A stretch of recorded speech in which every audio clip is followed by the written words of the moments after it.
UP में उपचुनाव का रण, बयानों के क्या समीकरण। उत्तर प्रदेश में इन दिनों उपचुनावों की बहार है और इसी दौर में बयानों की भी बौछार है। जी हां, हर दिन सियासी बयानबाजी और उस पर पलटवार का दौर जारी है। नमस्कार, यूपी की खास डिबेट प्रदेश मांगे उत्तर में आप सभी का स्वागत है। मैं हूं आपके साथ सुनीता पटेल। समाजवादी पार्टी सुप्रीमो अखिलेश यादव ने एक बार फिर बहराइच दंगे का जिन्न सियासत की बोतल से बाहर निकाला और एक बार फिर से दंगे के लिए बीजेपी को जिम्मेदार ठहराया। लखनऊ में अखिलेश ने प्रेस कॉन्फ्रेंस कर प्रदेश की कानून व्यवस्था और महिला सुरक्षा को लेकर योगी सरकार पर निशाना साधा। साथ ही यह भी कहा कि जिस तरह से सरकार काम कर रही है वो हिटलर की तानाशाही को याद दिलाता है। उत्तर प्रदेश में दंगा कराने का काम बहराइच में अगर किसी ने किया तो भारतीय जनता पार्टी के नेता उसमें शामिल थे। उनके विधायक अपनी ही पार्टी के कार्यकर्ताओं पे एफआईआर दर्ज करा रहे हैं और क्या उसमें धाराएं लगवा रहे हैं कि इन्होंने षड्यंत्र किया और दंगा करवाया है। और जो एक वीडियो वायरल हो रहा है जिसमें मैं बधाई देना चाहता हूं पत्रकार को कि उसने हिम्मत जुटा करके कम से कम वो छिपे हुए वीडियो से जानकारी हासिल कर ली कि पुलिस प्रशासन था ही नहीं घंटों और उन्हें खुली छूट दी गई थी। इसी तरीके से हिटलर काम करता था। हिटलर अपने ट्रूपर्स को आगे कर देता था, अपने पार्टी के कार्यकर्ताओं को पुलिस की वर्दी पहना करके आगे कर देता था। हिटलर के जमाने में यह होता था। तो वहीं कानून व्यवस्था पर हमले के दौरान अखिलेश ने बिजनौर में जो पुलिस कस्टडी में 18 साल के लड़के की मौत हुई उसे लेकर भी अखिलेश ने कहा कि यूपी कस्टोडियल डैश में नंबर 1 बना हुआ है। बिजनौर में जो कस्टोडियल डेथ हुई है, मतलब कितनी उम्र का लड़का था, कितनी उम्र का? 18 साल। बताइए, 18 साल के लड़के को मार मार के जान ले लिया आपने। 4 पुलिस वाले जेल चले गए और पुलिस को जेल जाना पड़ रहा है। सोचिए किसके दबाव में पुलिस काम कर रही है। आप 18 साल के नौजवान की इतनी पिटाई कर रहे हैं कि उसकी जान चली जा रही है। और ये कस्टोडियल डेथ एक जगह नहीं हो रही है, पूरे उत्तर प्रदेश को इन्होंने कस्टोडियल डेथ में नंबर 1 बना दिया है। कस्टोडियल डेथ में आप नंबर 1 है, फेक इनकाउंटर में नंबर 1 है। और देखिए क्या है कानून, क्या कहता है, इनका संविधान क्या कहता है। अगर आपने एक यादव का इनकाउंटर कर दिया है, इनकाउंटर में हत्या कर दिया आपने, तो उसको बैलेंस करने के लिए हमें छतरी भी मारना पड़ेगा। बताइए कहां का कानून है। बिजनौर में तो वहीं उपचुनावों को लेकर उन्होंने साफ किया कि इंडिया गठबंधन की उपचुनावों की जंग जीत पक्की है और हमारी बातचीत चल रही है, जल्द फैसला लेंगे। अखिलेश ने यह भी कहा कि बीजेपी पीडीए की दुश्मन है, हम पीडीए की लड़ाई लड़ेंगे, बीजेपी पीडीए के खिलाफ है। कि भारतीय जनता पार्टी पीडीए परिवार की दुश्मन है और ये चुनाव में भी हम लोगों को देखने को मिल गया। बीएलओ का हटाना, अधिकारियों का हटाना, पुलिस सिपाहियों के नाम पता जानकारी करना, फिर जात के आधार पर हटाना, जात के आधार पर निर्देश देना और फिर अपने अधिकारियों की गुपचुप बैठक करना। और बड़े बड़े अधिकारी जो लखनऊ में बैठते हैं उन्होंने बाकायदा बैठक करके रणनीति बनाई है कि भारतीय जनता पार्टी को कैसे जिताएं, समाजवादियों को कैसे हराएं। लेकिन पीडीए परिवार के लोग सब एकजुट हो गए हैं। इस बार कितना भी ये साजिश कर लें, षड्यंत्र कर लें, कितनी भी रणनीति बना लें, लेकिन ये कामयाब नहीं होंगे। सुनने में यहां तक आ रहा है कि जिलाधिकारी वो भारतीय जनता पार्टी के जिला अध्यक्ष बन गए हैं। अभी अंबेडकर नगर से सुनने में आ रहा है। तो सुना आपने किस तरीके से लगातार उत्तर प्रदेश पुलिस पर भी सवाल, साथ ही योगी सरकार पर भी कई सवाल उठाए हैं और कुल मिलाकर एनकाउंटर को लेकर और बहराइच दंगे को लेकर कानून व्यवस्था किस तरीके से उत्तर प्रदेश में चरमराई है, ये सपा सुप्रीमो अखिलेश यादव ने कई सवाल उठाए। तो 9 सीटों पर उपचुनावों से पहले सियासत अपने चरम पर है। अखिलेश लगातार कानून व्यवस्था पर सवाल उठा रहे हैं और वहीं बीजेपी भी अब इसको लेकर हमलावर हो चुकी है। तो चलिए सीधे रुक करेंगे, हमारे साथ तमाम मेहमान जुड़ रहे हैं। सबसे पहले आपका परिचय करवा देती हूँ। हमारे साथ रत्नेश मिश्रा जी बीजेपी से जुड़ रहे हैं। सर बहुत स्वागत है, नमस्कार। और साथ ही चंचल यादव जी समाजवादी पार्टी से हमारे साथ जुड़ेंगे। चंचल जी बहुत बहुत स्वागत, नमस्कार। बहुत नमस्कार। नमस्कार जी। चलिए सबसे पहले चंचल जी आपसे ही सवाल करना चाहूंगी, जिस तरीके से जैसे ही उपचुनावों का बिगुल बजा, रणभेरी बजते ही एक साथ लगातार आरोपों की बौछार भी शुरू होती जा रही है। अखिलेश यादव जी लगातार प्रेस कॉन्फ्रेंस के माध्यम से हो या फिर जब नामांकन पर्चा दाखिल करने पहुंचे, सीधे सीधे बीजेपी को घेरते नजर आ रहे हैं। क्या कहेंगे, बहराइच को लेकर लगातार सियासत और आरोप एक साथ नजर आ रहे हैं?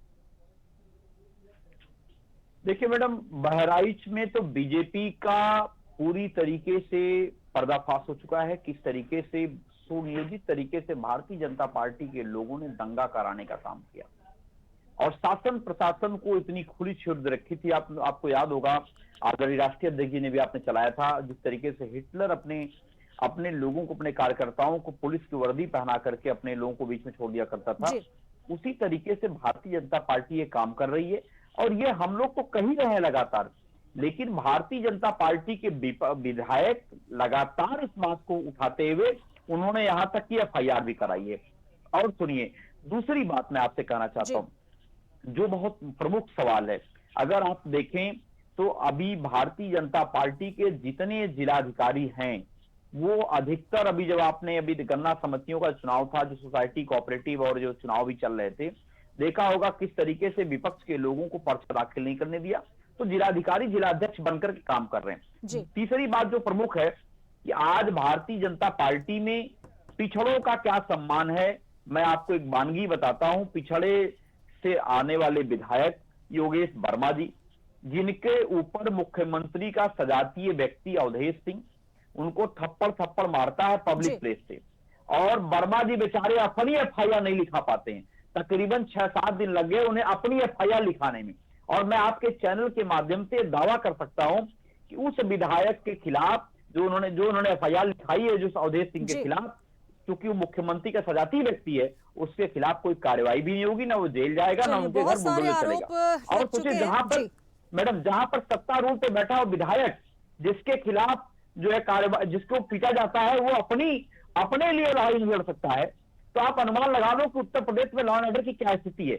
जो लोग पहले कहा करते थे कि महिलाएं जो है पूरा जो है गहने लाद करके घूमती हैं, कोई सेफ है, सुरक्षित है, आज उत्तर प्रदेश में अभी आपने देखा हुआ, कल हेड कांस्टेबल का के साथ उसकी छिनैती हुई, तो उसकी डकैती हो जा रही है। हेड कांस्टेबल साहब चलिए जवाब ले लेती हूँ रत्नेश मिश्रा जी से। रत्नेश जी, लगातार बहराइच दंगे के बाद, जी सर सुन लीजिए, बहराइच दंगे के बाद लगातार आरोप प्रत्यारोप की राजनीति तो चल ही रही है, लेकिन अब कहीं ना कहीं जो उपचुनाव सर पर हैं उसको लेकर अब सियासत और तेज होती नजर आ रही है। कानून व्यवस्था ध्वस्त है, लगातार कांग्रेस भी यही कह रही है, सपा भी यही कह रही है, और अब तो सीधे सीधे आरोप ये कि बहराइच दंगा प्रायोजित था, वो भी योगी सरकार के द्वारा। क्या कहेंगे? देखिए, आपको और साथी पैनलिस्ट को और देश की जनता को मेरी तरफ से नमस्कार। देखिए, सबसे पहली बात, अखिलेश यादव जी, योगी जी महाराज, पूज्य महंत योगी आदित्यनाथ जी महाराज की जो लगातार अपराधियों के प्रति कार्रवाई कर रहे हैं, उसका जो आपराधिक तंत्र था समाजवादी पार्टी का, वो छिन्न भिन्न हो गया है। तो इस कार्रवाई को देखकर अखिलेश यादव जी हड़बड़ाए हुए हैं और उनको लगता है कि योगी जी की लोकप्रियता जिस तरह से प्रदेश में और देश में बढ़ रही है, उनकी एक पॉलिटिकल लीडरशिप जो एक्सेप्टेंस मिल रही है, उसको कैसे काउंटर किया जाए, इसलिए वो अनाप शनाप चीजें बोलते रहते हैं। ये वही अखिलेश यादव हैं जो गोपाल मिश्रा की हत्या पर तो चुप थे, लेकिन जैसे ही दो इस्लामिक आतंकियों का इनकाउंटर होता है, हत्यारों का इनकाउंटर होता है, तो बिल से बाहर निकल आते हैं और बोलना शुरू कर देते हैं। शायद गोपाल मिश्रा या ब्राह्मण जो है वो समाजवादी पार्टी को वोट नहीं देता होगा, इसलिए उन्होंने गोपाल मिश्रा की बात नहीं की। अब जो हमारे समाजवादी पार्टी के साथी ने कहा कि और अखिलेश जी ने भी कहा कि भाजपा के डीएम, तो देखिए, अनुभव कभी न कभी बोलते वक्त आ ही जाता है सामने जी। वास्तव में समाजवादी पार्टी की सरकारों में चाहे अखिलेश यादव जी मुख्यमंत्री रहे हो, चाहे मुलायम सिंह यादव जी मुख्यमंत्री रहे हो, तो तत्कालीन समय पे जिलों में जो जिलाधिकारी होते थे वो इनके जिलाध्यक्ष के अधीन काम करते थे। तो इनको लगता है कि वही वाला सिस्टम चल रहा होगा, तो वही वाला ये बोल देते हैं और अनुभव बोलते वक्त सामने आ ही जाते हैं। तो भैया, ये समाजवादी पार्टी की सरकार नहीं है जहां सपा के जिलाध्यक्ष के अधीन काम करता रहा वो जिलाधिकारी। तो इस प्रकार की अनर्गल बातें मत करिए। दूसरी जो बात इन्होंने ओबीसी की, तो देखिए ओबीसी पे हालत क्या है इनकी। कि अब क्या बताऊंगा तो अभी फिर बहुत ज्यादा हंगामा मच जाएगा, लेकिन कुछ चीजें कह ही देता हूं। जी। ये जब ओबीसी की बात करते हैं तो अखिलेश यादव को केवल अपना परिवार दिखाई देता है, केवल अपना परिवार। परिवार में कौन? तेज प्रताप यादव, आदित्य यादव, शिवपाल यादव, रामगोपाल यादव, अखिलेश यादव, डिंपल यादव, फलाना यादव, डिमाका यादव। और जब ये भारतीय जनता पार्टी में आ जाइए, अरे भाई यादव में ही जोड़ लीजिए तो अखिलेश और मुलायम को छोड़कर और किसी यादव को इन्होंने डिप्टी सीएम भी बनाया हो तो बताइए। हमने मोहन यादव जी को सीएम बनाया, परिवारवाद हमने पे बात भूपेंद्र नहीं चल यादव रही है जी को सर, केंद्र में मंत्री बनाया, परिवारवाद पे बात हमने नहीं चल रही है, संजय निषाद जी मुद्दा को कुछ और मंत्री है। बनाया, आरोप हमने ये लगाए जा रहे हैं कि बाबूराव बहराइच निषाद जी को हिंसा जो है, सुन तो लीजिए, सर सुन लीजिए, राज्यसभा का सांसद बनाया। तो देश की जनता जागरूक है, वो सब समझती है जी। कि कौन पीडीए की बात करके और परिवार डेवलपमेंट अथॉरिटी को मक्खन और मलाई खिलाता है। तो प्रदेश की जनता ये भी देखेगी कि जब यादव के नाम पे राजनीति करते हैं और विधानसभा उपचुनाव में 9 सीटों पर एक यादव को जो टिकट दिया जाता है वो भी परिवार का होता है। जी। तो ये जो परिवार डेवलपमेंट अथॉरिटी है उसको जनता नकार चुकी है। हाँ, इनकी काट की अंडी संविधान और आरक्षण वाली लोकसभा में चढ़ गई थी, वो वाला झूठ अब नहीं चलने वाला है। अब तो बिल्कुल, कुछ तो नया नई मुद्दा तो परिभाषा इनके पास पीडीए है को ही नहीं। लेकर गठित हो रही है, लेकिन सर यहाँ पर परिवारवाद की अभी बात नहीं हो रही। यहाँ पर सपा की तरफ से अखिलेश यादव ने आरोप लगाए हैं कि सबसे नहीं, ज्यादा मैडम, जो उन्होंने दंगे हो ओबीसी रहे हैं की बात वो की योगी थी, तो सरकार मैंने के उदाहरण कार्यकाल दिया। में हो रहे हैं और बहराइच हिंसा प्रायोजित थी योगी सरकार की। यही वजह है कि वहां से पुलिस नदारद रही और इतना लंबा समय हुआ। जब उसके बाद रामगोपाल मिश्रा की हत्या हो गई, उसके बाद देखिए जो कार्रवाई हो रही है वो भी एक तरफा हो रही है। तमाम तरीके के आरोप लग रहे हैं और सीधे सीधे एक नहीं, हर दिन नए नए आरोपों की बौछार होती जा रही है और सीधे तौर पर एनकाउंटर को लेकर, फर्जी एनकाउंटर किए जा रहे हैं। कई सवाल यहां पर उठते नजर आ रहे हैं कानून व्यवस्था को लेकर। देखिए अखिलेश यादव जी बोलते हैं और उनको नहीं पता कि उनके बोलने से क्या होता है। अब बताइए, वो अपराधी था आदित्य प्रताप सिंह, हमने कभी कहा? अब वो कह रहे हैं कि भैया यादव का इनकाउंटर हुआ था इसलिए बैलेंस करने के लिए कर दिया।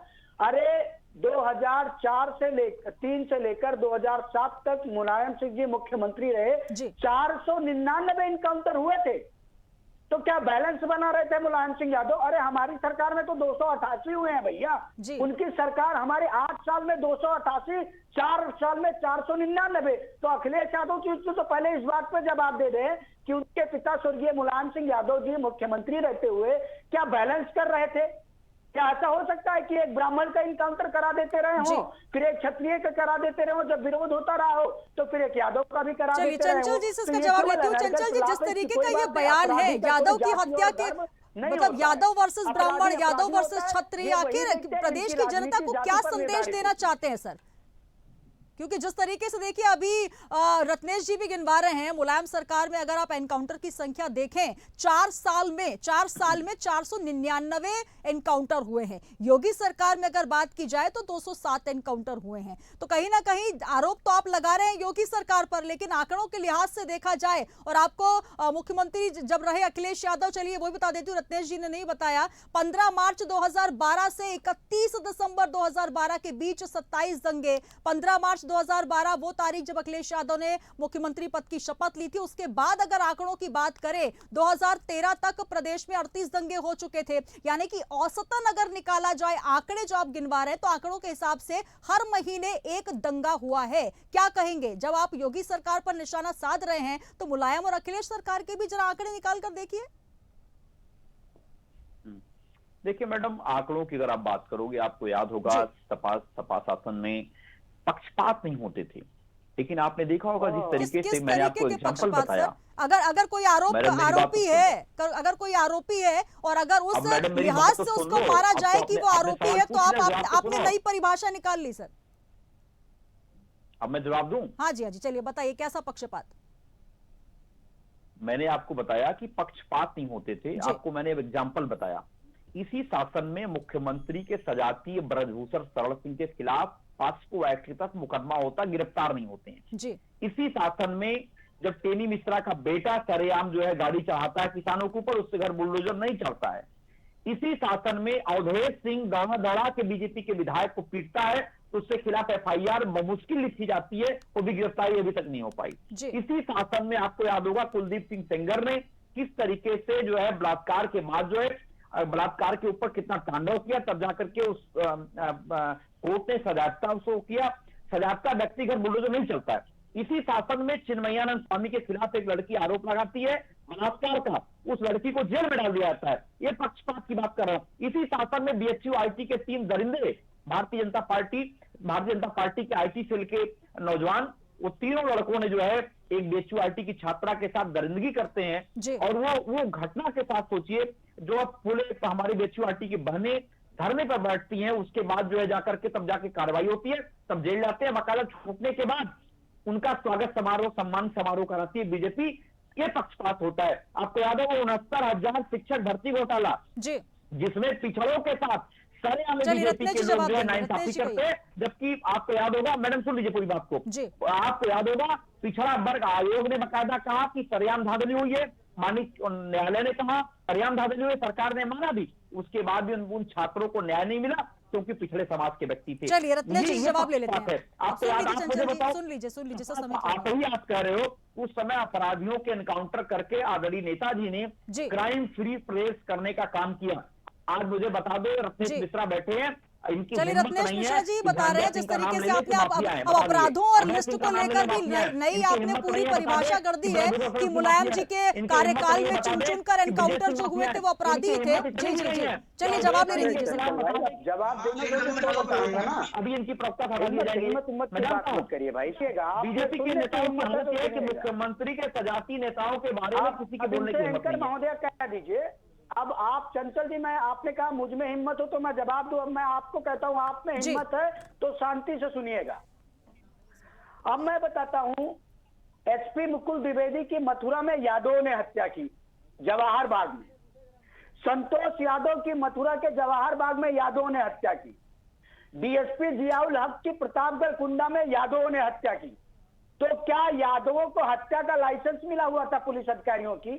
और ये नहीं, ये तो ऑन रिकॉर्ड है। मुकुल द्विवेदी को जवाहर बाग के दंगों में मारा गया, एसएचओ संतोष यादव को जवाहर बाग के दंगों में मारा गया, जियाउल हक को प्रतापगढ़ में यादवों ने मार दिया। चंचल जी आप बताएं आंकड़े।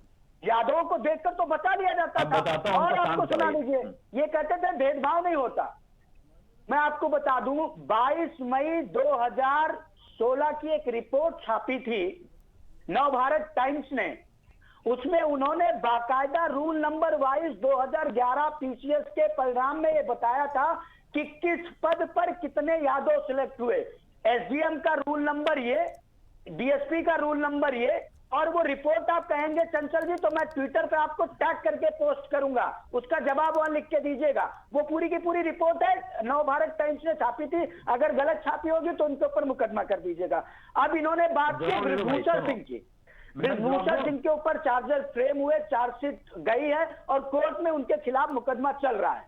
और जब न्यायालय में मामला चला जाता है तो उसमें कार्यपालिका के हाथों में चीजें नहीं रह जाती हैं, फिर न्यायालय के अधीन हो जाता है। अब एक चीज और, मान लीजिए कि पीडब्ल्यूडी ने बहराइच के दंगाइयों के घरों को नोटिस लगाया था। माननीय सर्वोच्च न्यायालय ने कह दिया कि नहीं अभी आप बुलडोजर नहीं चलाएंगे, तो हम तो न्यायालय के खिलाफ नहीं जा रहे ना, क्योंकि कार्यपालिका जो है वो न्यायालय के निर्णयों में हस्तक्षेप नहीं करती। कुलदीप सिंह सेंगर को माननीय सर्वोच्च न्यायालय ने आजीवन कारावास की सजा दी, वो जेल में बंद है। मैं पूछना चाहता हूं कि जब ये दलितों और पिछड़ों की बात करते हैं तो मोईद खान जो भदरसा का नगर अध्यक्ष था समाजवादी पार्टी का, जिसके आरोपी का डीएनए मैच हुआ पीड़िता के साथ, और ये अभी ये कहेंगे महोदया, अभी ये कहेंगे कि डीएनए नहीं मैच हुआ, तो गैंग रेप के मामलों में गर्भ उसी का ठहरता है जो युवा होता है सबसे, और गैंग रेप के मामलों में डीएनए किसी एक से ही मैच करेगा, विज्ञान कहता है। ठीक, ये मैं नहीं कह रहा हूं, साइंटिफिकली डीएनए किसी एक से ही मैच करेगा। उस मामले में सुप्रीम कोर्ट की गाइडलाइन है कि गैंग रेप के मामलों में पीड़िता का जो बयान होगा वही प्राइम एविडेंस होगा और उसी के आधार पर केस रजिस्टर किया जाएगा। लेकिन समाजवादी पार्टी नहीं करता। अब सुन लीजिए, मैंने आपके बीच में नहीं बोला था भाई, चंचल भाई सुना करिए थोड़ा। अब आ जाते हैं, शुक्र तो मैं इस बात का करता हूं कि इन्होंने बहराइच के दंगाइयों के डीएनए टेस्ट की मांग नहीं की, नहीं तो कह देते कि डीएनए टेस्ट कराइए वो मुस्लिम है कि नहीं है। खैर वहां पर भी भारतीय जनता पार्टी को सच्चाई पता रत्नेश चलती, जी, चंचल क्योंकि जी, DNA उत्तर प्रदेश की अगर राजनीति की बात करें, जिस तरीके से एनकाउंटर को लेकर राजनीति, दुष्कृत्य को लेकर राजनीति, हर तरीके से अब दंगों को लेकर यहाँ पर सियासत देखी जा रही है। कुल मिलाकर बताइए ना, अब जिस तरीके से आंकड़ों की बात हो रही है, अब ये गिनवाया जा रहा है कि मुलायम सिंह के कार्यकाल में कितने दंगे हुए, कितने एनकाउंटर हुए, अखिलेश सरकार में कितने दंगे और कितने एनकाउंटर हुए, अब योगी सरकार में कितने और दंगे और एनकाउंटर। कुल मिलाकर सरकारें कोई भी रही हो, जनता ने ये सब भुगता है। अगर मोहित खान की भी बात आप कर रहे हैं तो वहां पर अखिलेश यादव ने जिस तरीके से सवाल उठाए, वहां पर पीड़िता के बयानों को लेकर और इसके साथ साथ डीएनए टेस्ट को लेकर कई सवाल आप पर भी उठे यहाँ पर सपा पार्टी पे। कुल मिलाकर उत्तर प्रदेश की जनता ही भुगत रही है लगातार, चाहे वो बहराइच दंगे हो या फिर मुजफ्फरनगर के दंगे जहां पर 3-3 सेना बुलाई गई। क्या कहेंगे उसके लिए? मैडम मैं छोटा सा कमेंट है। चंचल जी मेरा एक छोटा सा सवाल है, फिर आप बोलिएगा एक बात का। एक सवाल और ले लेती हूँ सर रत्नेश जी। कहाँ सवाल बताइए सर।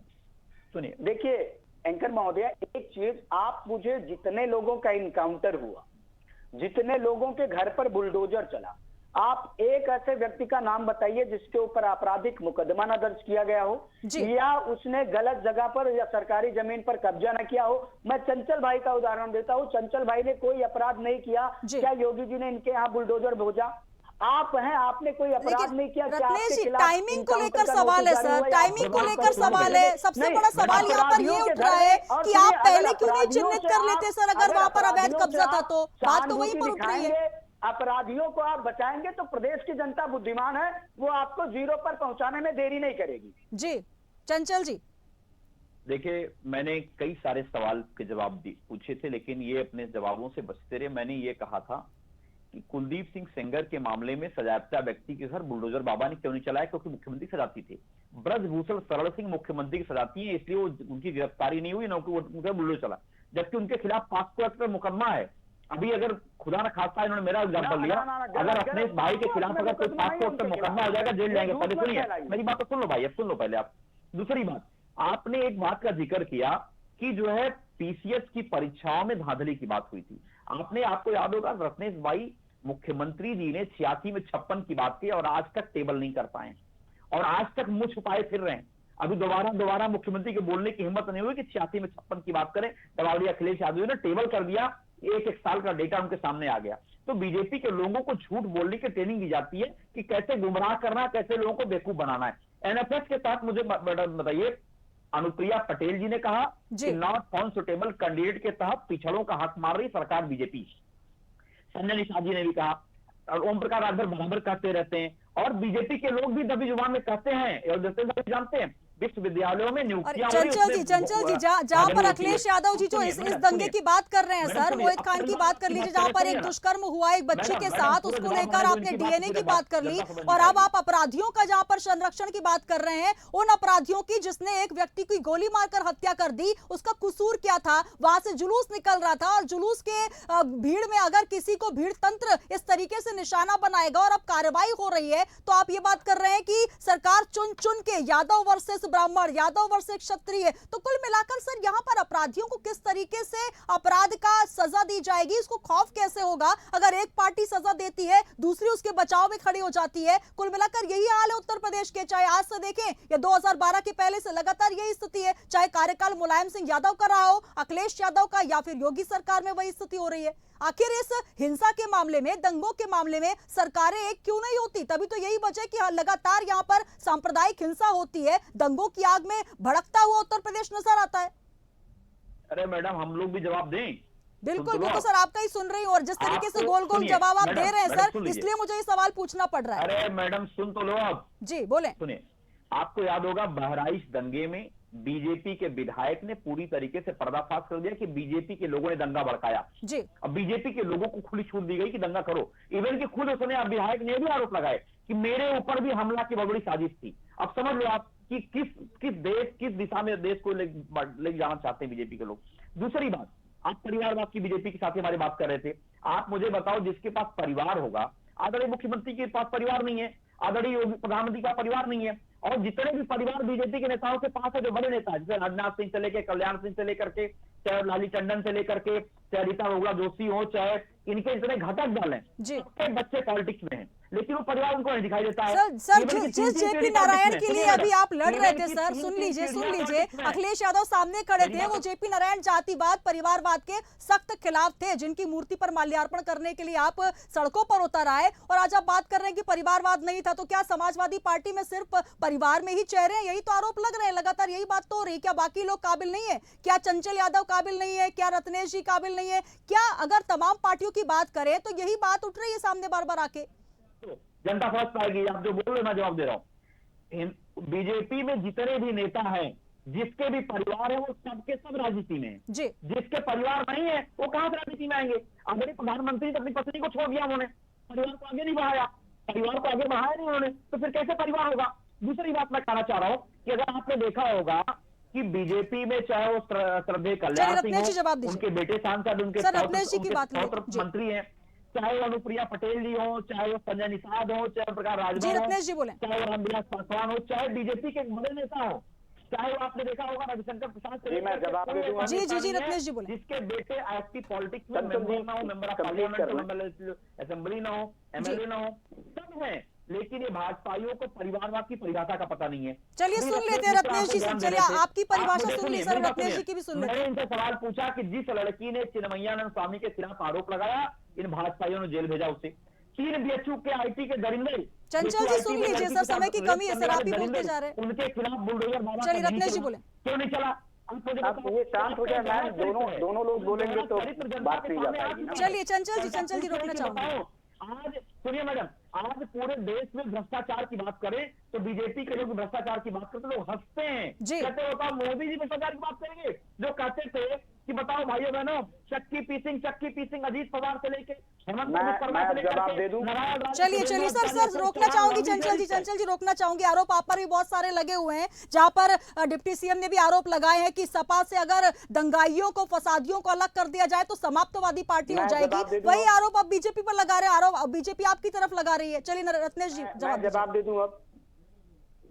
हाँ जी सर बोले। जी मैं जवाब दे दूं? हाँ जी रत्नेश जी आपसे ही कह रही हूँ, बोलिए सर। देखिए चंचल भाई ने बृजभूषण सिंह जी को लेकर सवाल पूछा, तो अभी साक्षी मलिक ने कल ही कहा है कि विनेश फोगाट बृजभूषण शरण सिंह के खिलाफ षड्यंत्र करके कुछ WFI के अध्यक्ष बनना चाहती थी। ये साक्षी मलिक वो हैं जो विनेश फोगाट के साथ पूरे आंदोलन में कदम से कदम मिला के बैठी रही, और उन्होंने कल खुद इस बात को कहा, और उन्होंने अपनी किताब में भी इसका उल्लेख किया। मैं आपके बीच में नहीं बोला था प्लीज, उन्होंने अपनी किताब में भी इसका उल्लेख किया है जी। और रही पास्को एक्ट में बृजभूषण सिंह जी के खिलाफ मामला दर्ज होने की बात, तो शायद चंचल जी को नहीं पता है कि पास्को एक्ट जिस पहलवान की तहरीर पे लगाया गया था, उस पहलवान ने बाद में कहा कि मुझसे जबरदस्ती तहरीर दिलवाई गई थी और मुझे बहलाया फुसलाया गया था, और उस पहलवान ने और उसके परिवार ने अपनी तहरीर वापस ली थी। तो पास्को का तो मुकदमा नहीं है, इन्होंने खुले तौर पर झूठ बोला। तीसरी बात इन्होंने कही कि प्रधानमंत्री जी और माननीय मुख्यमंत्री योगी आदित्यनाथ जी का परिवार नहीं है। गलत, ये झूठ है जी।